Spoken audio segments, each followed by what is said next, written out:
Bonjour à tous, je suis ravie de vous retrouver pour une nouvelle vidéo de mon univers Montessori. Alors aujourd'hui, j'aimerais vous parler de la liberté dans le cadre, de ce qu'on a tendance à mettre sous le sceau de Maria Montessori, c'est-à-dire une liberté finalement sans borne, ce qui n'est vraiment pas le cas. Donc je voudrais reprendre avec vous un petit peu qu'est-ce qu'on entend par la liberté de l'enfant, sa liberté de mouvement, sa capacité à faire les choses tout seul. Voilà, donc pour me présenter, pour ceux qui ne me connaissent pas, je m'appelle Julie Hervé, je suis éducatrice Montessori en 0-6 ans depuis plus de 5 ans maintenant. Voilà, et donc j'ai à cœur de vous transmettre mon expérience professionnelle, mon expérience de maman, puisque je suis l'heureuse maman de deux grands garçons maintenant. Voilà, et de vous partager donc mon univers Montessori pour vous donner des clés pour accompagner vos propres enfants ou bien les enfants des autres si vous êtes des professionnels de l'enfance. Voilà, donc aujourd'hui on va parler de la liberté dans le cadre et je voudrais commencer par une citation de Maria Montessori, hein, bien sûr, qui est la suivante. Il ne s'agit pas d'abandonner l'enfant à lui-même pour qu'il fasse ce qu'il veut, mais de lui préparer un milieu où il puisse agir librement. Maria Montessori. On a tendance à croire que dans les écoles Montessori, et à partir du moment qu'on applique cette philosophie de vie, en fait, l'enfant va être libre de faire tout ce qu'il veut. Hein, il y a aussi cette fameuse phrase qui dit l'enfant ne fait pas ce qu'il veut, il veut ce qu'il fait, en fait. Voilà. Où est la nuance? Pour être libre, que ce soit les enfants ou les adultes, il faut qu'il y ait un cadre clairement défini, hein, pour respecter le besoin individuel de la personne, mais aussi le besoin des autres. En fait, il n'y a pas de liberté sans cadre. Si on va dans quelque chose de très philosophique, vous prendrez tous les grands auteurs philosophes, tous vous diront plus ou moins la même chose. Il n'est pas question de supprimer le cadre, il est question de le mettre au bon endroit pour respecter l'individu, pour respecter le groupe dans lequel il vit, donc la famille, si on est à la maison, les copains, si on est à l'école, avec les adultes qui sont autour. Voilà, mais il y a forcément un cadre.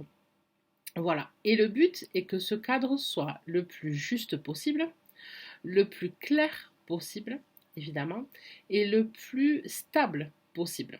Voilà, ça va être les trois critères du cadre que l'on va mettre à l'enfant.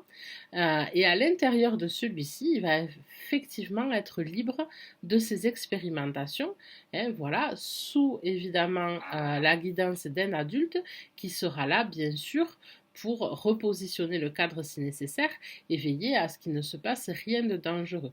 Mais normalement, si le cadre a été bien préparé, on a dû faire en sorte, hein, voilà, que le cadre soit sécurisé pour l'enfant.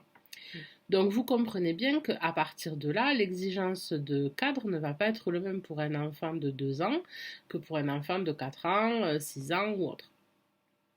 Le cadre va évoluer en fait avec les capacités de l'enfant évidemment à accepter ce cadre et à être capable voilà, d'être discipliné on va dire sur certaines choses. On confond aussi souvent l'autonomie et l'indépendance et ça a à voir avec cette liberté. C'est-à-dire que l'autonomie, c'est la capacité à faire seul. L'indépendance, c'est la capacité à réfléchir seul les choses.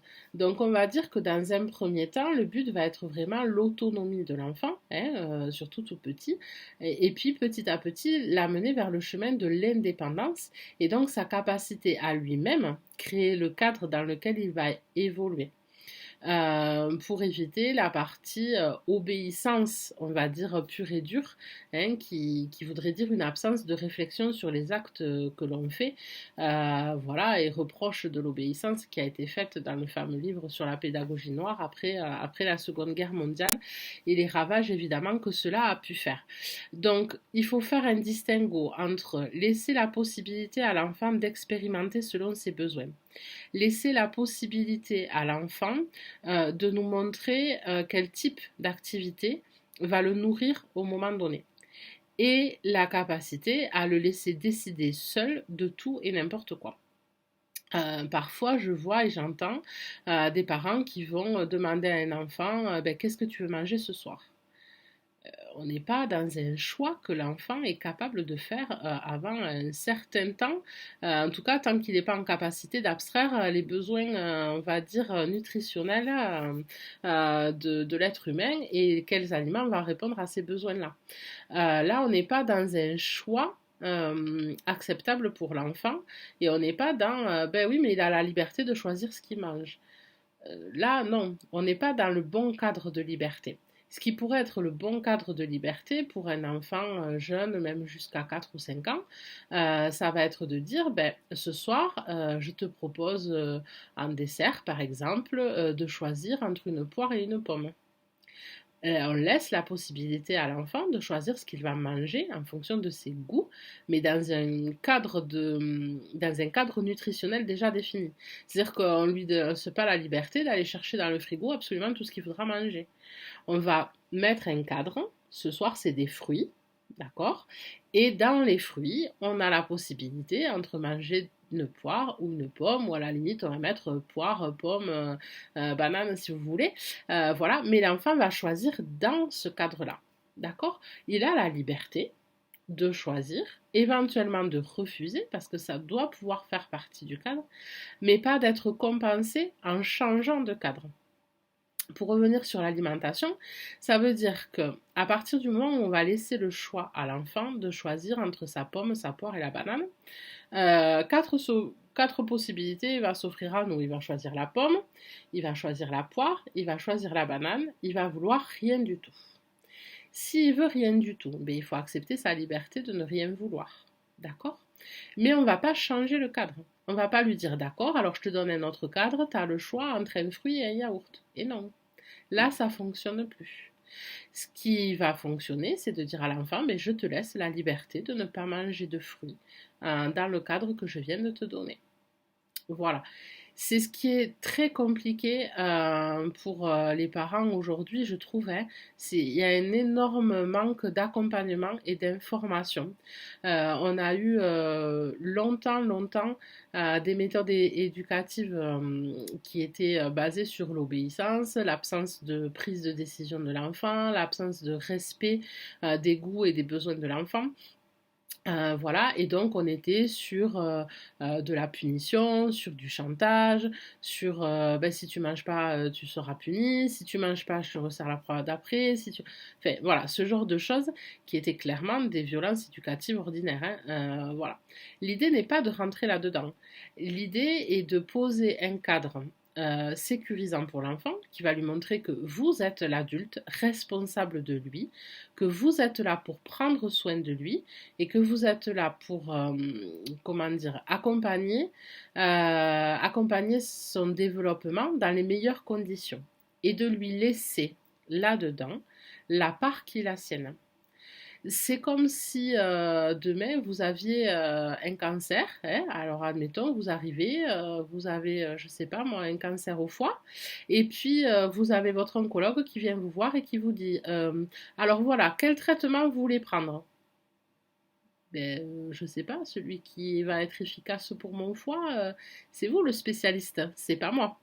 Et ben c'est exactement pareil pour l'enfant en fait.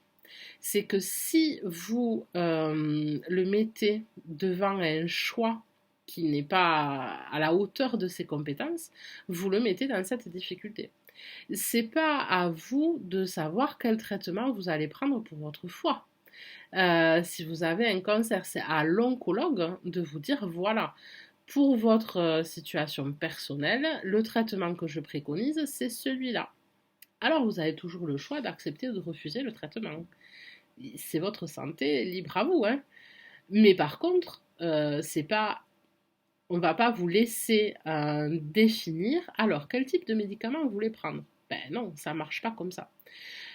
L'enfant, c'est exactement pareil. Le cadre qu'on va mettre, c'est de dire, moi je suis l'adulte responsable. Par expérience, aujourd'hui, je sais que pour un enfant, pour que tu te développes correctement, ce dont tu as besoin, c'est de manger un peu de fruits à certains repas. Donc ce soir, le repas, ça va être des fruits. Ça, c'est ma décision d'adulte. Je n'ai même pas besoin de l'expliquer à l'enfant, mais c'est juste pour vous donner une idée du positionnement à avoir. Moi, je sais que là, pour le repas, tu as besoin de fruits. Si tu as envie de terminer ton repas avec quelque chose, ce sera avec un fruit. Je te laisse la liberté de choisir le fruit. Mais par contre, c'est un fruit et c'est tout. Voilà. Donc là, on est dans le respect de l'enfant. On n'est pas dans le gavage, je t'oblige à manger. On n'est pas dans ben, je t'impose la banane et puis point, quoi. Même si tu détestes la banane, tant pis pour toi.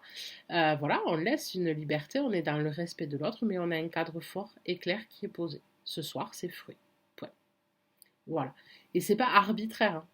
En fait, ce qu'il faut faire attention, c'est que effectivement, ce qui va être nocif pour un enfant, ça va être des cadres arbitraires qui sont là pour simplement le confort de l'adulte, pour l'arranger à un moment donné. Là, la question nutritionnelle n'est pas de savoir si ça vous arrange ou pas qu'il mange un fruit ou pas. La question va être de son développement, sa santé, ses besoins. Voilà.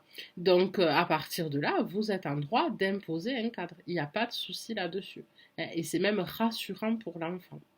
Donc ça, c'était quelque chose sur lequel je voulais revenir qui est très très important parce que souvent, on met derrière Montessori un certain laxisme qui est très néfaste à l'enfant, qui est aussi néfaste à l'image de Maria Montessori, hein, parce que c'était pas du tout sa façon de voir les choses. Voilà. Ou alors, à l'inverse, quelque chose qui serait trop rigide. Un cadre vraiment trop rigide qui dit ah mais ça laisse jamais de liberté à la créativité, etc. Ben si, ça laisse de la liberté à la créativité, mais dans un cadre donné. Hein, voilà, c'est ça qui est important à retenir. Donc, je vous ai pris l'exemple du repas, ça pourrait être le sommeil. Quand on va être dans les apprentissages, hein, à un moment donné, c'est de dire à l'enfant, ben non, tu vas pas pouvoir te passer d'apprendre à compter un jour ou d'apprendre à lire un jour. Hein, voilà. Mais par contre, moi, je suis là pour te proposer des choses qui vont t'aider en ce sens. En fait, l'enfant naturellement va forcément à un moment donné, avec les périodes sensibles, hein, dans le cadre classique d'un développement, hein, je suis hors pathologie évidemment, parce que s'il y a des complications cognitives, mécaniques derrière, ou etc., évidemment ça va jouer des choses. Mais dans un contexte, on va dire, de développement classique de l'enfant, forcément, à un moment donné, l'enfant va avoir envie de lire, va avoir envie de compter, et ça arrive très très tôt dans le développement. C'est là où il y a l'erreur. Un enfant qui n'a pas du tout envie de lire jusqu'à ses 6 ou 7 ans, c'est qu'il y a quelque chose qui ne va pas. Parce que normalement, l'enfant, il a envie de lire avant quoi. Forcément. Il a envie de savoir quel est le code derrière les lettres, il a envie de savoir quel est le code derrière les chiffres. Il a forcément un intérêt là-dessus. Après, à nous de le prendre par le bon chemin pour le guider là-dessus.